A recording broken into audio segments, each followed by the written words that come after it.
नमस्कार, DCP news Uttarakhand में आप सभी का पुनः स्वागत है। मैं आपके साथ दीवान नौटियाल और खास खबरों में आज बात करेंगे जमीनी विवाद को लेकर। जी हां, मामला पोंटा देहरादून नेशनल हाईवे 07 के किनारे हसनपुर कल्याणपुर क्षेत्र का है। हमारे टीवी स्क्रीन पर आप ये सारा क्षेत्र देख सकते हैं। करीबन 10 बीघे के करीब ये जमीन है जिसको लेकर की विवाद चल रहा है और इसमें कहीं ना कहीं पीड़ित पक्ष के द्वारा जब हमसे संपर्क किया गया और हमने ग्राउंड जीरो पर जाकर इस संबंध में जानकारी जुटानी चाहिए तो हमने देखा कि कहीं ना कहीं इस पूरे प्रकरण में एक परिवार के भीतर जमीनी विवाद का ये मामला है। पीड़ित पक्ष का कहना है कि जो जमीन नेशनल हाईवे के कटान क्षेत्र में आई है, जिसका मुआवजा मिला है, उस मुआवजे को सीएलओ डिपार्टमेंट के द्वारा 13 लोगों में बंटना चाहिए था, लेकिन वो सिर्फ 4 लोगों के खाते में दे दिया गया।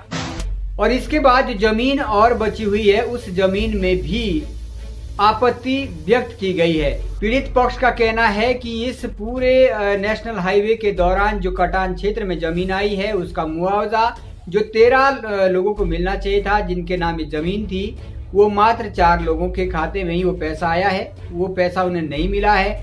इसके बाद जमीन का बंटवारा भी उलझा हुआ है। उनके अधिकार में जो जमीन आनी थी वो भी संबंधित विभाग के द्वारा ढुलमुल रवैया देखने को मिल रहा है, जिसमें कि ये स्पष्ट ही नहीं हो पा रहा है कि इनको कितनी जमीन मिलनी चाहिए, जिस कारण अभी तक ये जमीन विवादों में घिरी हुई है। इस जमीन में कोई बुआई नहीं करवा पा रहे हैं और यदि करते हैं तो इनका ये आरोप है कि दूसरा पक्ष हमें मारने पे आतुर हो जाता है।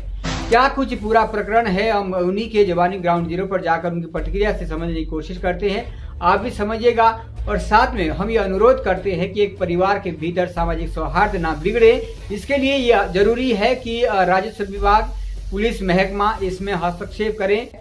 दोनों पक्षों को बिठाकर एक उचित जो जमीन जिसके खाते में जानी है उसका बंटवारा कर दे, ताकि जिस तरीके से इन्होंने आरोप लगाए हैं कि उनके साथ लगातार अभद्रता भी की जा रही है, तो हम ये चाहेंगे कि इससे पहले कि कोई बड़ी घटना घटित हो, इन सभी भाइयों में इस जमीन का बंटवारा सहज तरीके से हो जाए, ताकि किसी तरह का कोई मतभेद ना रहे।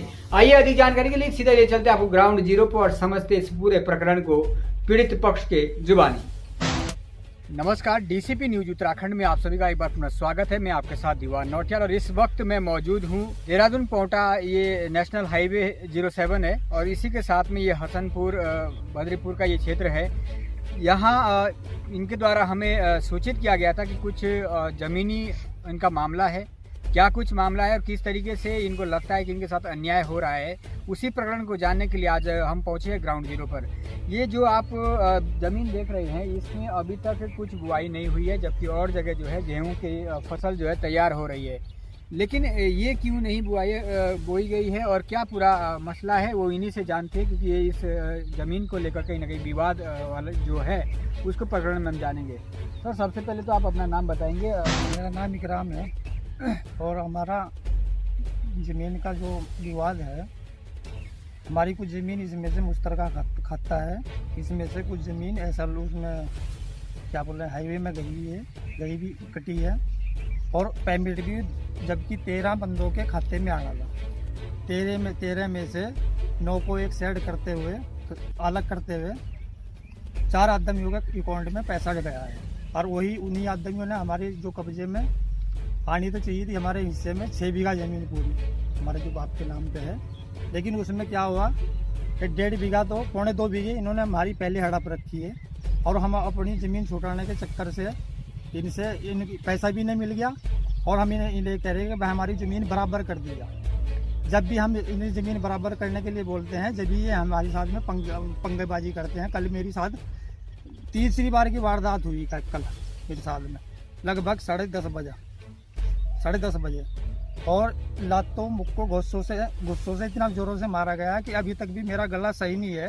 अभी तक भी मैं खुल के सही तरीके से बोल नहीं पा रहा हूँ और पुलिस में कोई कार्रवाई करता हूँ तो उसमें भी मेरे लिए समस्या का सामना करना पड़ता है। वो भी ये कह देते हैं कि यार तुम्हारा आपसी विवाद है, तुमने इसके लिए रखा है, इसमें कोर्ट ही करेगा। कोर्ट कब करेगा या पुलिस वाले कब पैरवी कार्रवाई करेंगे, जब मेरी मतलब यहाँ हत्या कर देंगे ये लोग। तीसरी बार की वारदात है मेरे साथ में सर। कई सारे प्रश्न उठाए गए हैं। एक तरफ से जहां जमीनी विवाद लग रहा है, जमीन का जो हिस्सा ये चाह रहे हैं अपने हक की जमीन, उसको लेकर प्रश्न है।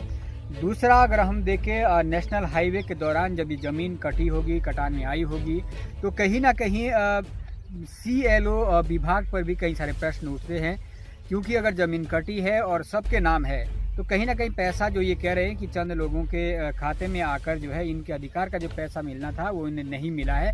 ये कहीं ना कहीं CLO डिपार्टमेंट की तरफ से भी आशंका जताई जा रही है कि उनको द्वारा किस तरीके से ऐसा जो है पैसा वितरण किया गया है, जो कुछ को मिला है कुछ को नहीं मिला है। इसके अलावा लगातार अभद्रता की बात की जा रही है और उस अभद्रता को लेकर पुलिस महकमे के पास भी गए हैं, लेकिन पुलिस या कार्रवाई से भी संतुष्ट नहीं है।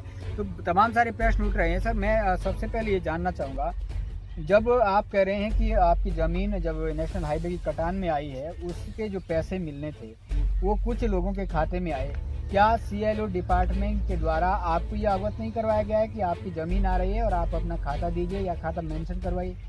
सर, हमारे पास दो बार के लेटर भेजे हुए हैं कि हमारे पास दिल्ली से लेटर आ रखा है कि आप अपने कागज़ लगाइए और पेमेंट ले लीजिए। दोबारा SLO ऑफिस से हमारे पास लेटर आया हुआ है कि उन्होंने भी ये बोला कि आप अपने कागज़ लगाइए और पेमेंट ले लीजिए, जबकि पेमेंट 4 खातेदारों के खाते में डाल दी गई, जबकि ये पेमेंट 13 खातेदारों के खाते में आनी थी। लगभग इसमें हमारी 2 से 2.25 बीघे की ज़मीन कटी है। मुझे थोड़ा कागज़ दिखाएंगे? आपने कुछ कागजी कार्रवाई जो करी है, मैं आपको दिखा दूं। ये तमाम वो डॉक्यूमेंट्री है जिस डॉक्यूमेंट्री को इन्होंने कहीं ना कहीं पूरा किया था, लेकिन इसमें तमाम तरीके के चौकी इंचार्ज को भी लिखे गए लेटर है जो आपत्ति हुई है। उसके अलावा कोर्ट से भी कहीं ना कहीं स्टे भी लिया हुआ है इन्होंने, आप ये देख सकते हैं। ये कोर्ट का भी स्टे है और इसके अलावा तमाम वो जिक्र किया गया है। इसमें मैं आपको और चीज़ें दिखाना चाहूँगा। ये मैं थोड़ा सा आपको दिखाना चाहूँगा। ये वो आपत्ति लेटर है, शायद यदि आपको नज़दीक से समझ आ रहा होगा, कुछ धूमिल है इसकी फ़ोटोकॉपी। और इसके पीछे आप देख सकते हैं जो ज़मीन जिनका है, ये इकराम के यहाँ पर आप हस्ताक्षर देख सकते हैं। ये इकराम के द्वारा एक आपत्ति लेटर जो है CLO डिपार्टमेंट के द्वारा शायद लिखवाया गया था, जिस पर इनके साइन किए गए हैं। अब ये समझ नहीं आ रहा कि इकराम जी ये लेटर लिखा गया है और इसमें बाकायदा इसमें जिक्र है कि जिनके खाते में वो पैसा डाल रहे हैं, क्या आपको उनके खातों में पैसा डालने का कोई आपत्ति है? तो इसमें आपने हस्ताक्षर भी किए हैं कि आपको कोई आपत्ति नहीं है। फिर शायद उन्होंने इसीलिए तो डाले डिपार्टमेंट की तरफ से, जब आपने आपत्ति नहीं दी। उसमें दूसरी पार्टी ने हमारे से झगड़ा चल रहा है, उन्होंने हमारी उस समय थोड़ी सी 5-4 दिन के लिए फॉर्मेलिटी के लिए ज़मीन बराबर करके दे दी गई थी। जो SLO ऑफिस में कटी है उसकी 16 से ज़मीन हमारे को दे दी गई, लेकिन जैसे हमने ये इस पे आपत्ति पे साइन करा के उन्होंने और क्या नाम ले आपत्ति हटने के बाद 2 दिन के बाद उन्होंने आने के फिर दोबारा उस पर कब्जा कर लिया, फिर बांध दिया जब ये राशि आ गई। जी जी जी। तो कहीं ना कहीं जब तक हम इस पर स्टे कराते रहे, जब तक उनकी पेमेंट डल चुकी, जब तक स्टे लाए कोर्ट से तब तक उनकी पेमेंट डल चुकी थी।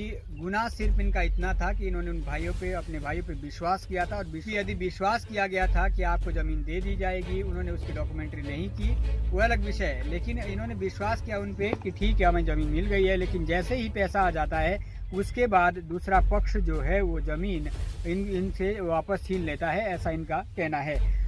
इस पूरे प्रकरण को लेकर कोर्ट से भी आपने स्टे लिया है और पुलिस से कार्रवाई पे भी आप गए हैं। अभी तक क्या आश्वासन आपको मिला है? क्या उम्मीद है क्या जो आपके साथ अन्याय हो रहा है उसमें न्याय की उम्मीद रखते हैं? क्या न्याय की उम्मीद रखो? मेरी साथ तीसरी बार की वारदात होगी और तीनों बार ऐसी वारदात होगी कि हर दिन एक नई वारदात को अंजाम देते हैं, नए से नए हथकंडे मेरे लिए अपनाते हैं। और कल मेरा गला पकड़ के यहाँ से, आज तक भी मैं साफ नहीं बोल पा रहा हूँ, मेरा गला यहाँ से दबा के और नीचे घेर के मुझे लातों गुस्सों से मारा गया। मेरा मेडिकल भी है इसमें, मैंने इसमें क्या नाम ले चौकी पे एक वहाँ पे क्या बोल रहे हैं एप्लीकेशन भी दी है, लेकिन अभी तक उसमें भी कोई कार्रवाई नहीं हुई। दुखद विषय यही है, कोई कार्रवाई नहीं हुई। मेरे साथ अन्य साथ पक्ष भी है। मैं 3 बार की वारदात है, लेकिन पुलिस या महकमे के द्वारा भी कोई जो कठोर कार्रवाई होनी चाहिए थी वो कार्रवाई देखने को नहीं मिल रही है, जो कि निराशाजनक हो सकता है। सर ये आपका भी इस जमीन में कहीं ना कहीं आपका भी हिस्सा था, आप भी उसी डिपार्टमेंट से हैं, और क्या आपके साथ भी यही व्यथाएं हैं जो इनके साथ हुआ है? आपको भी पैसा जो है आना था वो नहीं आया? जी जी, हमें पैसा आना था वो, लेकिन इन्होंने ये देना नहीं चाह रहे, ना जमीन बराबर देनी चाह रहे। आपने बैठ के बात करने की कोशिश नहीं की है शुरू से लेकर? क्योंकि अभी अगर इतना बड़ा मसला हो गया है और एक परिवार का ये मैटर है, मुझे नहीं लगता, तो क्या आपने उनसे ये गुजारिश नहीं की है कि इस मसले में ना जाके जो अधिकार का जमीन है वो सबको मिलना चाहिए बराबर? वो यही रहा ना इनका मसला, भाई पैसे भी मिल जा और हम जमीन भी ना इन्हें हमें दें। 2-3 बार बैठ के बात करी है प्यार के साथ में, ताकि भाई चलो पैसे नहीं हम लेने चाह रहे तो ज़मीन हमारी पूरी कर दी जाए। तो ये जो है पैसा लेने के बाद जो है और ज़्यादा इन्होंने आवाज़ उठानी शुरू कर दी, वो ज़मीन भी हड़प कर ली जो दी थी 16 बीस से माँ आपके वहाँ। तो अब क्या विकल्प आपके पास बचते हैं? क्या यदि इसी तरीके के, अभी मैं समझ रहा हूँ इसमें कोई फसल भी नहीं बो पा रहे हैं आप लोग, जी, तो कब तक इसको ऐसा रखेंगे और क्या उम्मीद है आपको? किस विभाग से आप क्या अपेक्षा रखते हैं? विभाग से तो ये वो है हमारी सहमति के प्रशासन आगे के खड़ा हो गया, हमारी जितनी ज़मीन बैठे वो हमें दे दी जाए, वही यहाँ से बस बात खत्म। पैसे तो उन्होंने ले लिए, पेमेंट तो उनका हो गया। अब ये वो सैलो वालों ने जो है कमीशन लेके पेमेंट करा उनका, देखो ऐसे भी करा, लेकिन अब जो है प्रशासन आके पुलिस आके हमारे जितने 20 से ज़मीन के बैठ रहे हैं वो हमें दिलवा दें और हमारा कब्जा दिलवा दें, बस बात खत्म। जो पैसा मिलना था नेशनल हाईवे के दौरान, जो कटा होगा उस कटान का पैसा मिलना था वो तो नहीं मिला, लेकिन ये उम्मीद करेंगे कि राजस्व विभाग आकर इस जमीन का एक बंटवारा कर दे, उस तरीके का बंटवारा कर दे कि ताकि इन परिवार में, इन भाइयों में कोई आपसी विवाद का जो मामला ना रहे। क्योंकि इनका यही कहना है कि हम कुछ दूसरे के हक की ज़मीन नहीं मांग रहे हैं, हम उस अपने हिस्से की ज़मीन के लिए लड़ रहे हैं और जो राजस्व विभाग के अंतर्गत हमें मिलनी चाहिए वो हमें दिला दें, उसके बाद हमें कोई आपत्ति नहीं है। यदि ये राजस्व विभाग इसमें कोई हरकत नहीं करता है, क्या आपका आगामी कदम क्या रहेगा? आगे फिर कोई बिगाड़ नहीं हमारे में होने का, बस जब हमारी जमीन कोर्ट मिल की जाएगी। शरण में आप गए हैं, दोबारा वहाँ पर जाने की कोशिश करेंगे और इस तरीके की डॉक्यूमेंट्री आपके पास है तो कहीं ना कहीं वहाँ से भी न्याय की आप उम्मीद रखते हैं? जी, इसीलिए तो हमने कार्रवाई शुरू कर दी थी। जब 20 साल भर से ऊपर होगी ना ये आपत्ति लगी हुई है, वो अब दो आपत्ति लगने पर भी इन्होंने पेमेंट दे दिया उन्हें, सेल ऑफिस वालों ने ना, इन्हें जो है दूसरी पार्टी को चाहे वो पैसे लेके दिया, कमीशन ले खा के दिया, लेकिन उसके बाद जो है 2 बार बैठ के 3 बार बैठ के बात हुई है कि हम जो है तुम्हें ज़मीन दे रहे हैं, लेकिन पैसे लेने के बाद जो है ज़मीन भी देने पर आगे वो नहीं हो रहे। राजी बोलते हैं फिर देते हाँ, हैं? बोल देते हैं लेकिन देते नहीं है। फिर आपका शुभ नाम? शहीद अहमद। शहीद अहमद जी है, इकराम जी है, कहना क्या यही है कि वही पहले आश्वासन देते हैं और बाद में हमें हमारे हक की ज़मीन भी मिलती नहीं है और पैसा भी मिलता नहीं है। अब इसमें कई सारे प्रश्न उठते हैं संबंधित विभागों पर।